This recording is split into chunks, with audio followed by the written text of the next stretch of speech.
हैं optical disc के, CD ROM, DVD रोम और ब्लू रे डिस्क। तो ये भी डायरेक्ट एक्सेस के अंतर्गत आते हैं।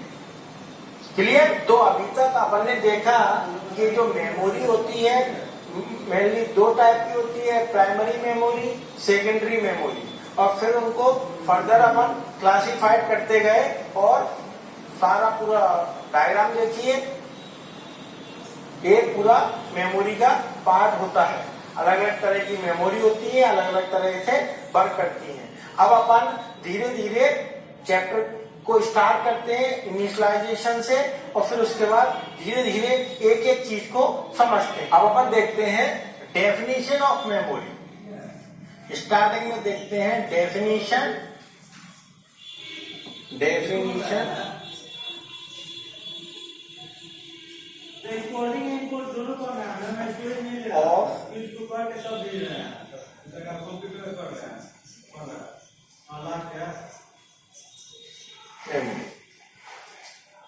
तो इसको डिफाइन कैसे करेंगे अपन डेफिनेशन ऑफ मेमोरी को?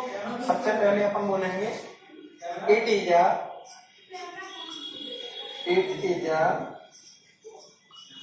Physical device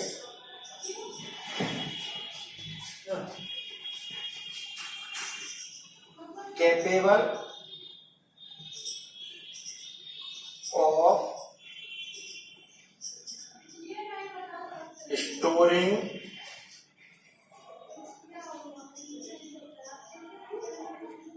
information temporarily or permanently। इसको अपन ने डिफाइन किया, it is a physical device capable of storing information temporarily और परमानेंट। मतलब ऐसी फिजिकल डिवाइस जो इंफॉर्मेशन या सूचना को स्टोर करने का की क्षमता रखती है, और कैसे कैसे तरीके से क्षमता रखती है, या तो अस्थिर रूप से या तो फिर स्थिर रूप से।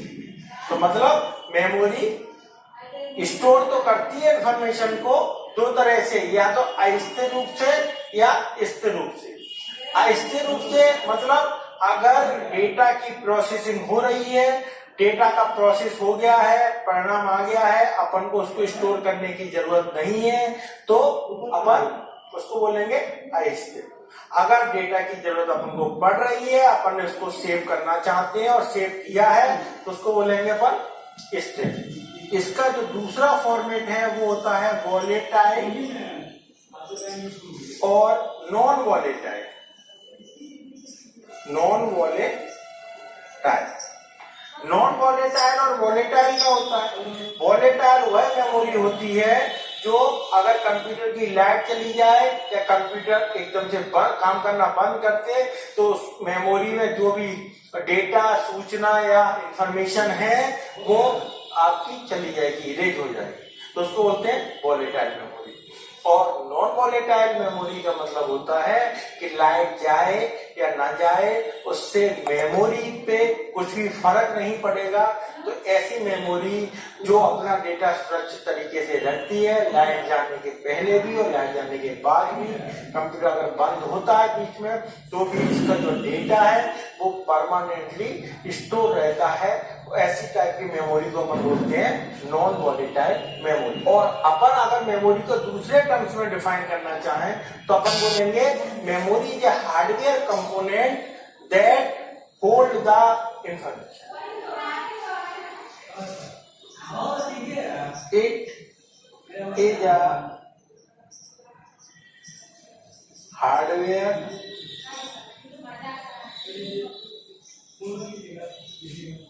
component that holds the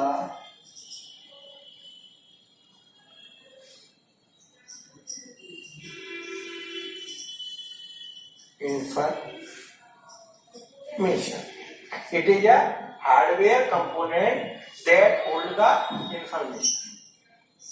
तो मेमोरी को अपन इस तरह से डिफाइन कर सकते हैं। अब अपन देखते हैं कि टाइप्स ऑफ मेमोरी क्या है। मेमोरी को उसके कार्य प्रणाली, साइज, क्षमता के आधार पर वर्गीकृत किया गया है। इस चीज को अपन बोलते हैं टाइप ऑफ मेमोरी। ठीक है, तो उसको कार्य, क्षमता, साइज, कैपेसिटी, इनके आधार पर मेमोरी को वर्गीकृत किया गया है, कैटेगराइज किया गया है, तो उसको बोलते हैं टाइप्स ऑफ मेमोरी। अब टाइप्स ऑफ जो मेमोरी होती है वो मेनली अपन बात करते हैं दो तरह की होती है।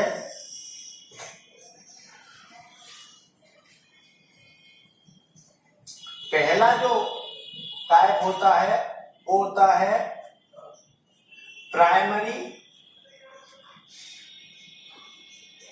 मेमोरी, और दूसरा जो टाइप होता है वो होता है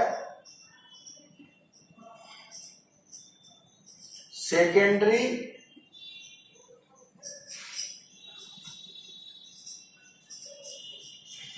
मेमोरी।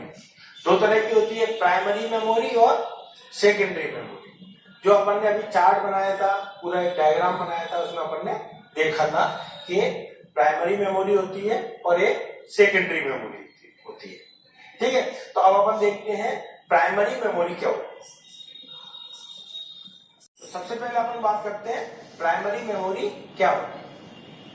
प्राइमरी मेमोरी ऐसी मेमोरी होती है जो कंप्यूटर को during the program execution help करती है। तो अपन बात करेंगे इट हेल्प्स द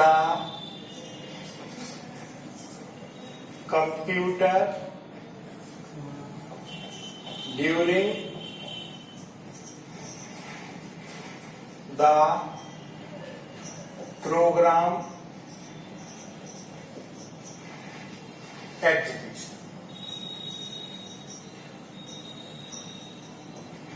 ठीक है, तो प्राइमरी मेमोरी वो मेमोरी होती है जो कंप्यूटर के प्रोग्राम को रन करने के लिए, एग्जीक्यूट करने के लिए उसकी मदद करती है। तो ऐसी मेमोरी को अपन बोलते हैं प्राइमरी मेमोरी। और ये जो मेमोरी होती है वो उसका दूसरा नाम है मेन मेमोरी। इसको अपन it is also called main memory. इसको अपन मेन मेमोरी भी बोलते हैं। मेन मेमोरी क्यों बोलते हैं इसको? क्योंकि इसके बिना कंप्यूटर के किसी भी कार्य को करने में अपन असमर्थ हैं। कंप्यूटर कोई भी काम इस मेमोरी के बिना नहीं कर सकता है, इसलिए अपन इसको मेन मेमोरी बोलते हैं। ठीक है, अब अपन समझते हैं कि जो